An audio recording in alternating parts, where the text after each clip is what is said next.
Harga RAM naik bukan sebab gamers tapi sebab AI. Kalau korang perasan, harga RAM PC dan laptop makin mencanak naik. Jadi apa sebab sebenar RAM tengah naik sekarang? Aku boleh bagi tahu RAM naik sebab company-company macam data center, AI semua menggunakan RAM yang tinggi. Jadi diorang akan ambil dalam kuantiti yang banyak dan juga dalam pada masa yang sama, bila dapat kuantiti yang banyak, supplier akan fokuskan kepada AI dan juga data center ni. Jadi stok untuk consumer akan berkurangan lah.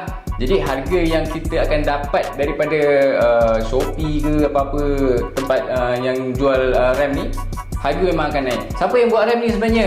Dia ada 3. Macam korang tengok selalu korang beli Kingston, Adata lah, apalah, itu bukan lah. Itu cuma dia pasang saja.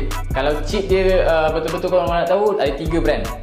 Micron, SK Hynix dan juga satu lagi Samsung. Boleh kata 90% daripada RAM dunia ni dia orang yang hasilkan. Jadi bila rasanya masih sesuai untuk korang beli RAM? Terbaiknya korang beli sekarang lah. Sebab takut kalau makin berkembang AI ni, data center ni, jadi harga pun makin mahal. Dengar-dengar GPU pun akan naik harga juga. So kalau siapa-siapa yang dah beli awal-awal 32GB RAM, korang memang jackpot. Tapi kalau masih pakai 8GB RAM, saya sarankan better buy now before too late. Alright guys, kalau korang nak tahu info-info menarik tentang hardware ataupun berkenaan dengan gadget, boleh follow Oh My Gadget Gulai dan juga jangan lupa like and share.